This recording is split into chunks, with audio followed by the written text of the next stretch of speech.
Good morning, children. In this session, we are going to learn about History, Chapter 3, Rural Life and Society. Hello, students. How many of you are interested to go to your grandma's house or other relative houses in villages? Yes, I hope that almost all of you will be interested. Definitely, the life in village is better than being in a city. In this video, we are going to see about rural life and society and the status of agriculture in India during British rule. Okay, let us enter to the topic. Introduction of rural life. As our country is an agro-based country, villages play a vital role in administration.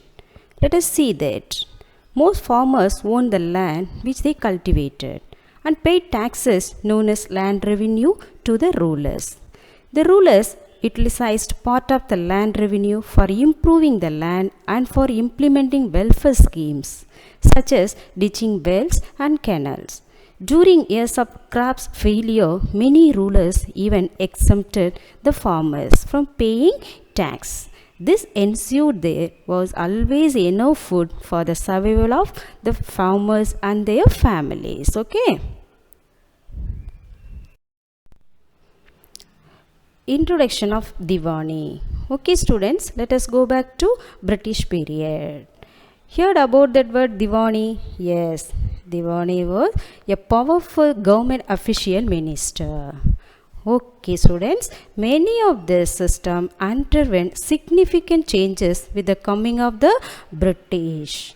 The grant of Divani allowed the British to collect revenue from the prosperous regions. The right to civil and judicial administration, however, remained with the Nawab. This created a dual system of government. The British had no interest in utilizing the revenue for the welfare of the Indians, their sole aim being to expand their trading operation in India in order to maximize profits. With this intent, the British introduced many changes in agriculture in India. Okay. Land revenue collection under the British. The British devised different forms of land revenue collection in different regions of India to help them maximize profit. Students, you can see through this diagram given here. What are the three types? The permanent settlement, the Divani system, the Mahalvari system. We will discuss about it. Students, you can see the places where the British rulers implemented their three types of revenue collection system. What are they? Mahalvari system, Punjab and Uttar Pradesh. Permanent settlement system, Bengal, Bihar and Orissa. Divani system, Bombay and Madras. Is it clear? The permanent settlement. Students, nowadays you would have heard the word zamindar only in films, but it's important to know their role and revenue in olden days. Let us see that. In 1793, Lord Cornwallis introduced the permanent settlement in Bengal, Orissa, Bihar, Varanasi and some parts of the Madras Presidency.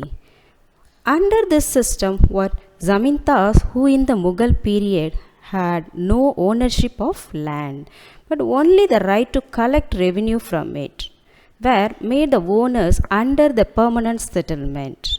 The zamindars had to pay the British a permanently fixed amount of revenue regardless of the yield of the land. This amount had to be paid by a particular date, failing which the land would be transferred to someone else. Any tax that was collected over and above this fixed amount belonged to the zamindars. Okay.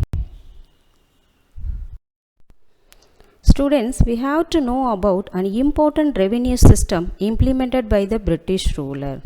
That is the Divani system.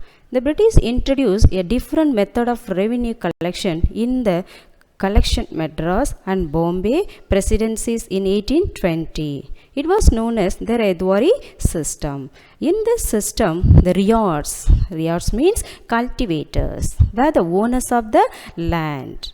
They paid half of their earning as tax to the agents of the British government. This gave more security to the agents of the British government. This gave more security to the riyats also, as there were no intermediaries or zamindars. The government was able to get more revenue. The taxes were revised every 20 years. If the taxes were not paid, the riyats was evicted and the land given to someone else. Is it clear? Let us see another revenue system introduced by the British ruler in India, the Mahalvari System. The Mahalvari System of tax collection was introduced in Punjab and the northwestern region of India in 1833. Under the system, one landlord, usually the head of the village, was chosen to represent a group of villages. Mahal means village. The village head would collect taxes from all the villages and hand it over to the tax collector or lambroder. So tax collector or other name the lambroder. The lambroder collected the tax from each village and remitted it in bulk to the government. The cultivators were individually and jointly responsible for the payment of taxes to the government. In this system, the tax was fixed and revised at regular intervals. Okay, students, we have no Newton's law. As per that, the British ruler had introduced many revenue policies. Okay, the result also was there. We shall see that under the title Changes in Agriculture Policy under the British. The revenue policies of the British destroyed agriculture in many parts of India, especially in Bengal, Orissa and Bihar. The policies resulted in the fragmentation of landholdings caused by debt-ridden farmers selling off their land in small portions, private ownership of land, absentee landlordism, oppression of and commercialization of agriculture.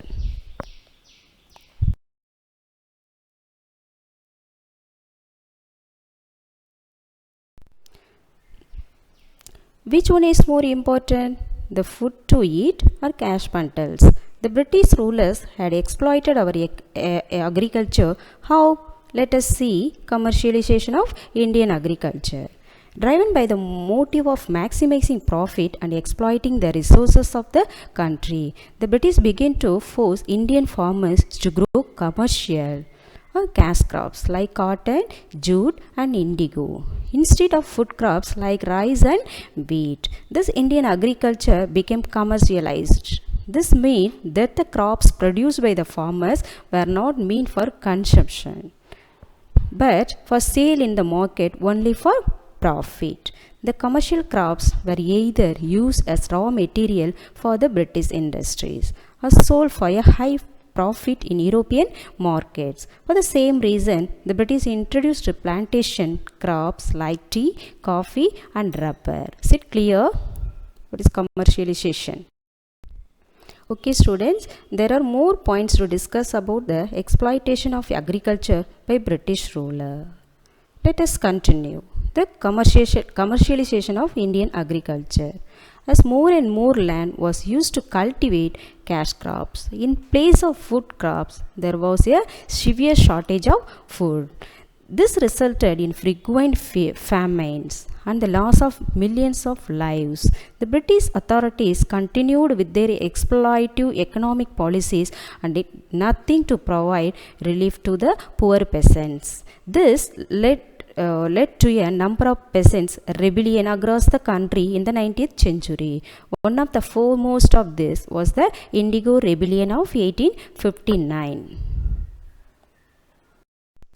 Students, due to the British rule in India, the agriculture was exploited. At the same time, some good results were also found. Let us see that introduction of new technology in Indian culture.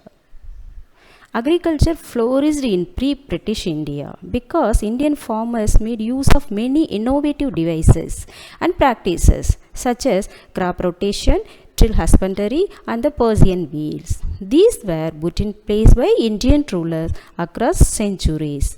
When the British took over, they introduced a modern system of farming in certain pockets of the Indian subcontinent. But they took these steps to maximize their own profit and not to improve the plight of the farmers. That's all about rural life and society during the British rule in our country. Okay, students, thank you. Have a nice day.